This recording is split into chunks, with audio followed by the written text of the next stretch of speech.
I know what you're thinking. I know what you're thinking. This look needs a longer necklace. It does, but I don't have one. But like a long necklace moment. Anyway, hi, my name is Scola and you are absolutely delicious. That's right. You're not a snack. You're not a little appetizer. You are the main meal, baby. The main meal. So today we are going to be talking about what happens when your favorite body positivity celebrity / influencer decides to change their body. In fact, they decide to change the specific thing they were known for being body positive about. That's right. What was that? Let's get into it.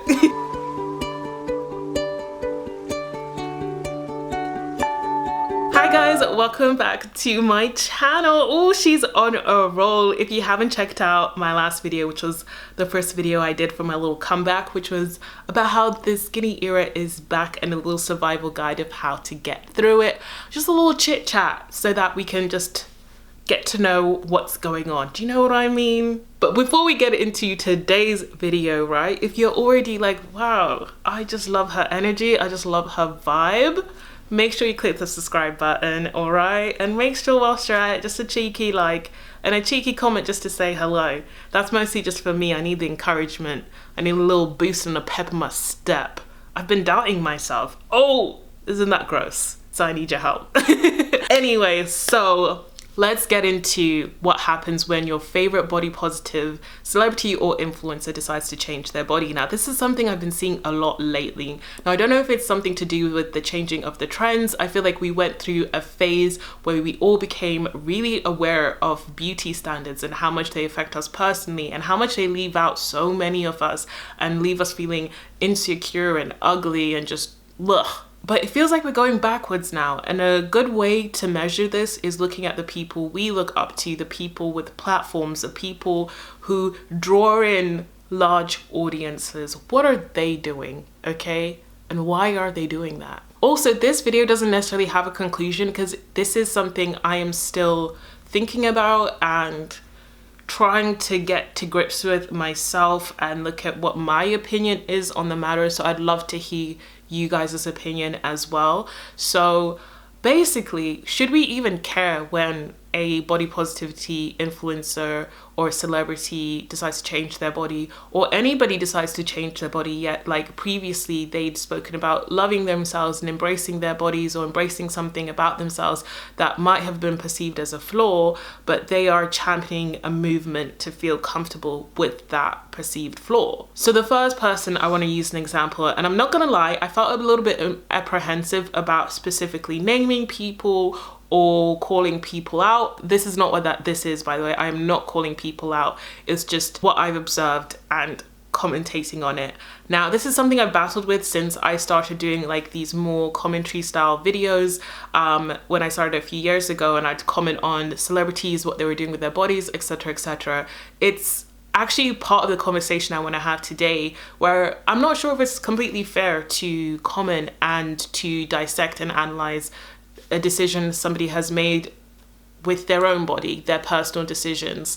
I'm not sure if I'm 100% comfortable with that. But at the same time, I do feel like we need to be aware of what's going on in society and the changes and the people playing a part in it. But I'd love to hear you guys' take on this. Is this me just being a little bit too sensitive or too sympathetic, empathetic? Because I guess I just think of myself. If I was on the receiving end and someone was analyzing me, would I feel comfortable with that? Or would I be a bit like, can you stop talking about me? So I'd love to hear you guys' opinion on that actually, but I am going to be using examples today. But it might be the last time because I'm still not sure if I'm fully comfortable with it. And we are going to be unpacking that throughout this video and the conversations we're going to be having. So the first person I want to speak about is a creator. I believe her name is Claraara, and I hope I'm saying her name right. Claraara, depends how you want to pronounce it. But she is a creator best known for body positivity around having a flat chest. So she's made hundreds of videos, actually hundreds of videos. You might have seen her here on YouTube. She makes a lot of YouTube shorts, TikTok, Instagram, everywhere. She's always made content around embracing having a flat chest. However, she recently had a boob job and decided that she wanted to go for a fuller look. Now, in the wake of this, her audience felt really betrayed, and they felt like her decision with her body actually goes against everything that she had been trying to do and say. And I guess a lot of people felt betrayed and upset because that was somebody they looked to help them feel better within themselves. Seeing that representation, seeing somebody being confident and being out there with a body type that's not always celebrated. So I guess this is where I'm in two minds, and I'd love this to be more of an open discussion than me coming to a certain point myself.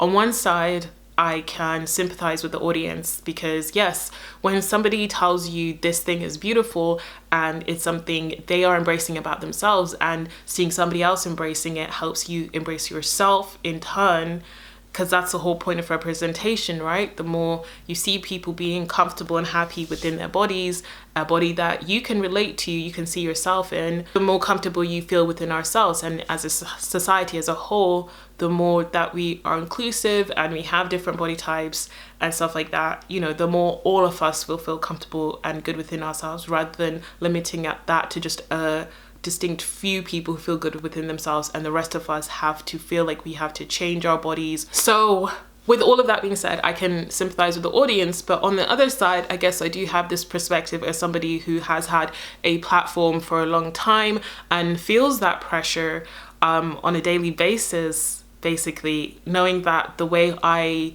speak about myself, the way I carry myself, has an effect on the people that are watching me, and feeling that pressure, but also feeling my own pressure from society, but also having my own individual wants and needs of how I might want my body to look like. And also, we all change as people. You can change your mind and decide, actually, this is what I want to do with my life now.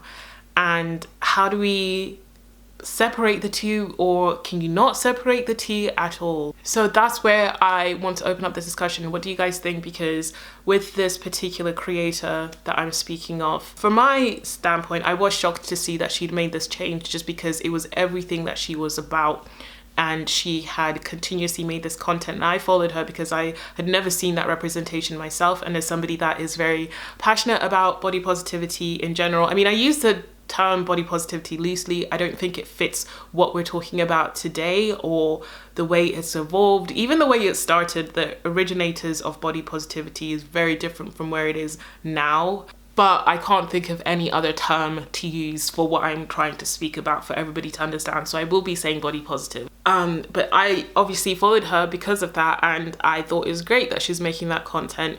But I did get really shocked that she decided to change, and I took two things away from it. One, as much as I think role models are great and it's great to look to other people and need that representation and inclusiveness, I don't think we should put everything on that. And I think that's why it's so important to do that inner work, to be able to feel good within yourself without having to get that external validation, because I guess in some ways that's what representation can be.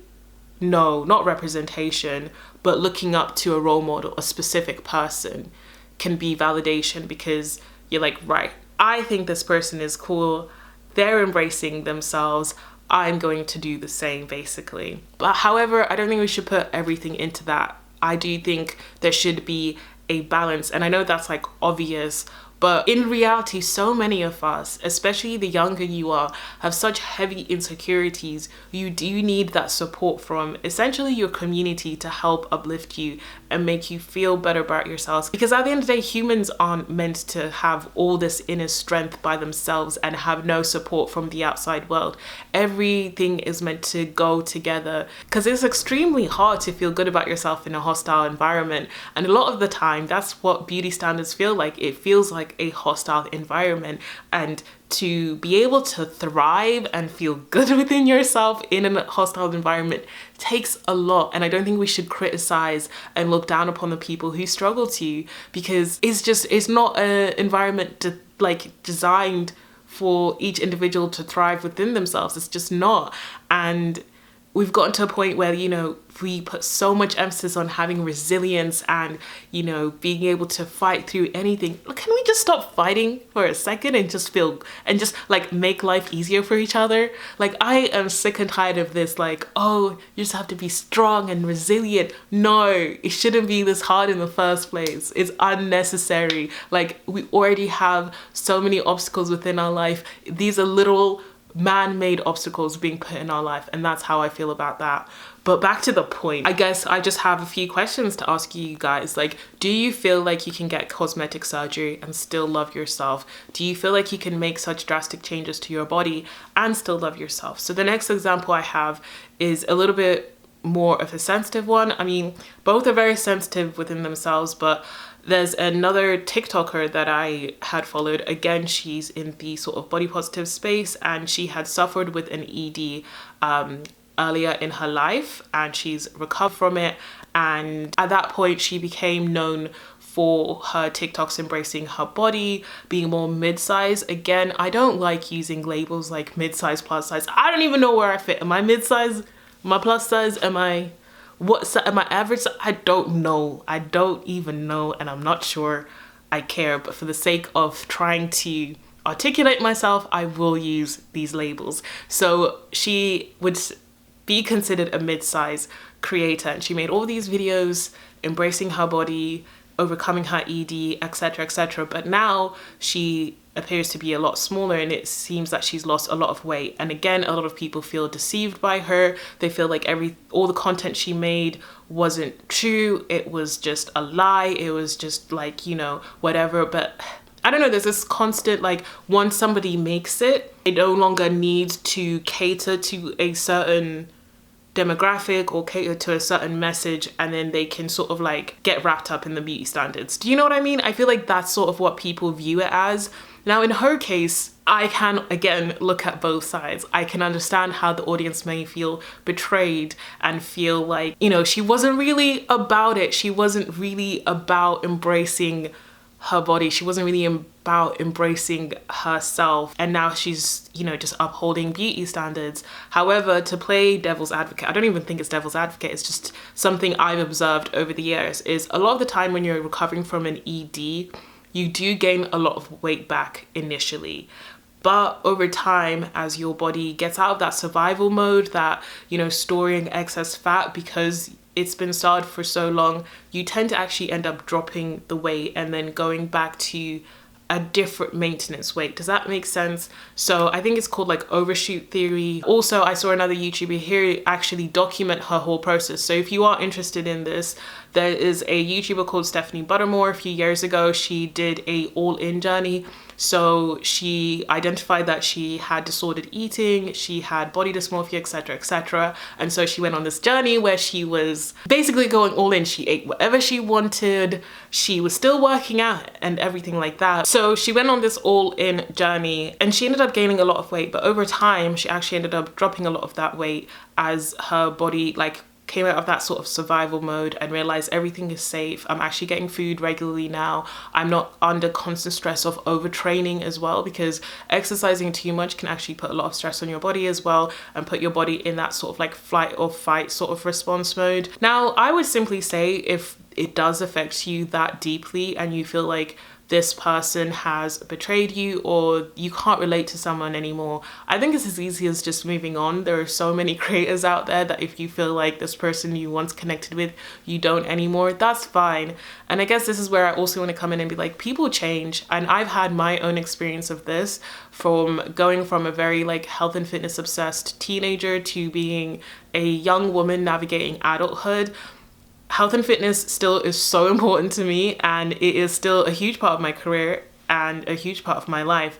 But I have so many other responsibilities and other things that I'm exploring within my life that it's just not at the top of my priority list as it used to be. Looking after myself will always be at the top of the priority list, but I'm definitely not going to be like, you know, running 6 miles every day like I used to, just because I might want to spend my time doing something else, and that's fine.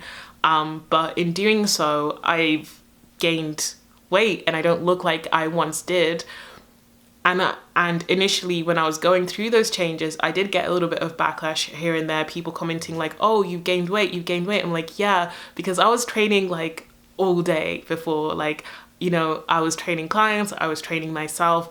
It was really intense. And it goes into that whole thing where like a lot of the time your favorite health and fitness influencers or personal trainers, whatever they are, if it's their job, they have a lot more time to put into it. So they're going to look like they put a lot more time into it. And that's what I look like. But as soon as my priorities shifted and I started having different life experiences, I gained weight. And that also comes into my hypothyroidism as well. I gain weight way easier with hypothyroidism, and so in order to lose weight and maintain a certain body, it takes a lot more effort and a lot more goes into it. I can explain that logically, like, hey, this is where we're at. Like, it doesn't mean that I don't believe in looking after your body. It doesn't mean that I don't believe in health and fitness. It's just I'm at a different stage in my life. I've grown, I've changed, and that's okay. But for a lot of people, when I first made those changes, it just wasn't okay, and they just felt like I was a failure, or they just felt like, you know, I had changed, whatever. I know what it feels like to have changes of your body being commented on and being scrutinized and being analyzed, and people drawing their own conclusions from them. So I guess I have that unique view on it, but obviously my situation was different. And the last example I wanted to use was a celebrity, Lizzo. We've seen Lizzo has lost a considerable amount of weight, like it's noticeable, and I believe she just released like a freestyle rap or something speaking about how people, like, you know, they hated her when she was fat, now they hate her now that she's skinny and stuff like that. Well, no, they hated her when she was fat and they hate her now she's lost weight, and how, like, you know, she feels like she can't win or whatever like that.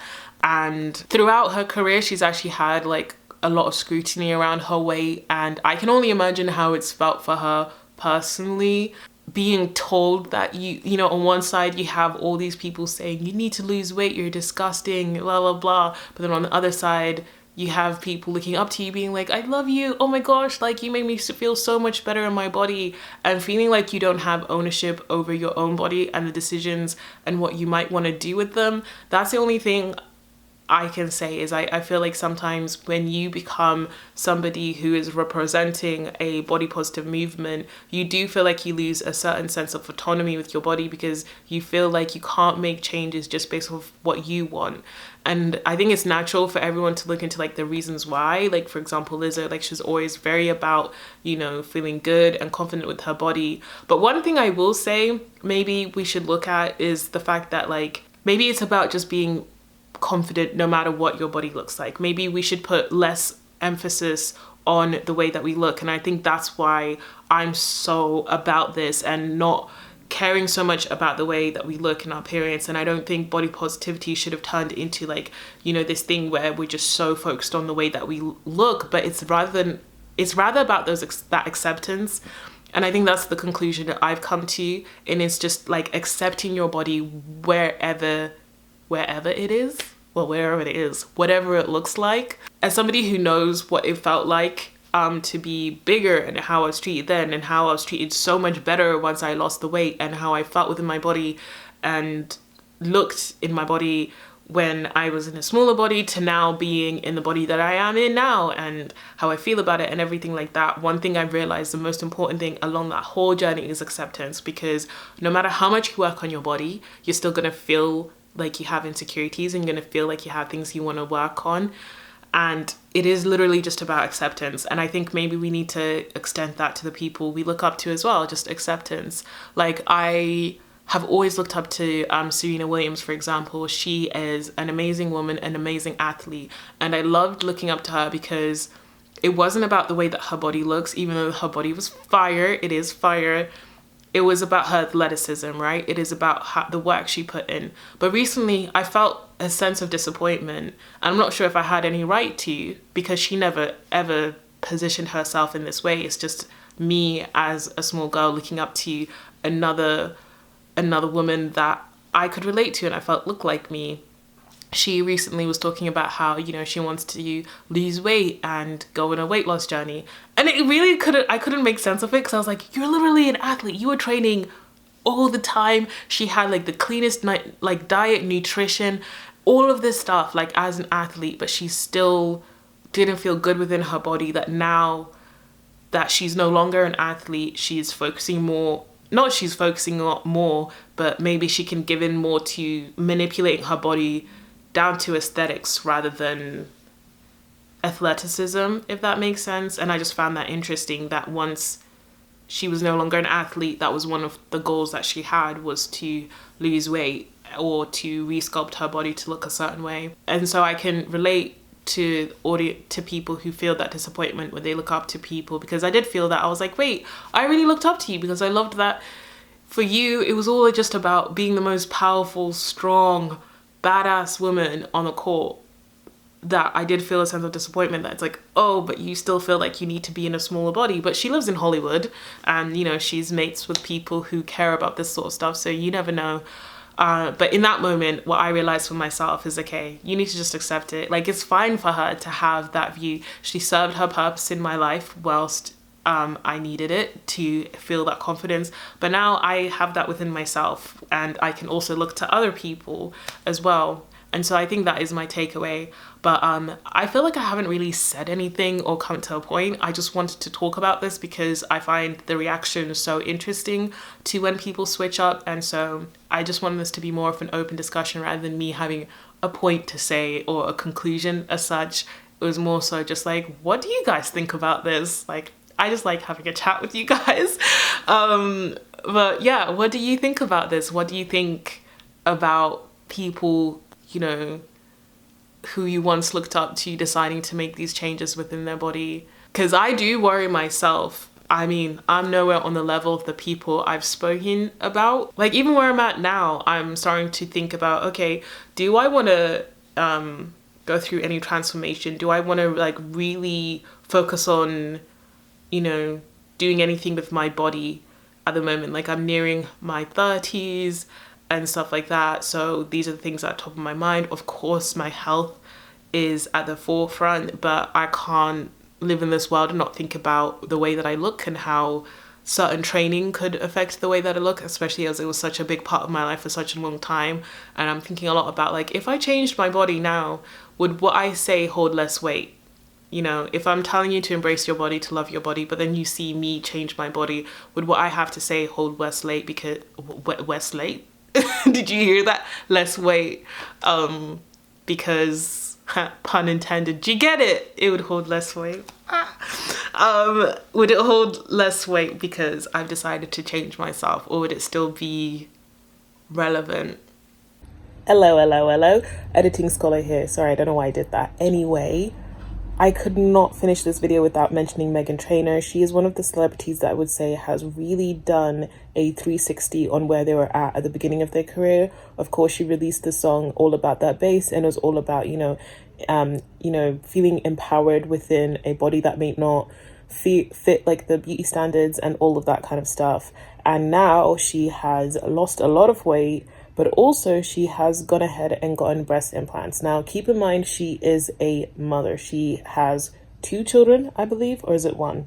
1 or 2. So she's gone through 2 pregnancies, and that does change your body quite a lot. I know that a mommy makeover is a big thing. And honestly, as somebody that hasn't gone through a pregnancy themselves, I don't want to assume what it feels like to have your body change beyond recognition and how difficult that might be and everything. So I can imagine that played a huge part in the decisions that she has made when it comes to her body. So she has gone ahead and gotten implants. But I guess here where I would have some criticism, just a little bit, is that I think she did a paid partnership with the cosmetic surgeon that did her work and was basically showing people like, okay, like, these are my implants and everything. And on one side, I want to say, okay, good on her for at least not hiding it and being very open about it. But on the other side, it's like, ooh, paid sponsorship and receiving money to advertise it to other people that are or might end up spending money with your same plastic surgeon is where I'm a bit like, ooh, we're getting into tricky territory. Even for somebody like me who likes to play both sides and, try to look at both sides, I am a bit like, oh, Miss Girl, I'm not sure about that one. So I'd love to hear you guys' opinions on that, because I think, yeah, that was a big 360, but I can sympathize because have you seen that list that girl has on like reasons not to have kids or something like that? And like it has a lot on there about how your body changes. So I can only imagine what that does to a woman's head, especially within this society. I don't know if I mentioned it earlier in the video, but I have to say that we are all a victim of beauty standards. Even the people with platforms, even the people you look up to and you think like, oh, you know, they should feel good within themselves, you know, they are the leaders. They still fall victim to this society because they're still getting scrutinized. Like, you know, like I was saying with Lizzo and Megan Trainor, like it must not be easy to be in the public eye. And even though you're trying to push for progressiveness and people to be kinder to people that don't fit the beauty standards, it must be a lot on you still receiving all that criticism. I think it can still mess with your head. So just a reminder, as much as I know you sometimes want to go in and feel disappointed in people as individuals, remember they're human too, and they're a victim to this too. But that's why I opened up the discussion, because I know there's another side of it where if you have a platform, there is a certain level and sense of responsibility as well. Signing out. Anyway, I think I've done enough rambling and my brain is starting to drift, which is how I know it's time to come to an end. Anyway, I hope you guys enjoyed this video and I hope you enjoyed this discussion. I'd love to hear what you guys think. Honestly, this is one of those things I'm still coming to a conclusion on and thinking about the effects of it and everything like that. But anyway, guys, don't forget that you are delicious and you are perfect. Don't forget. Anyway, guys, I will catch you in the next video. Bye.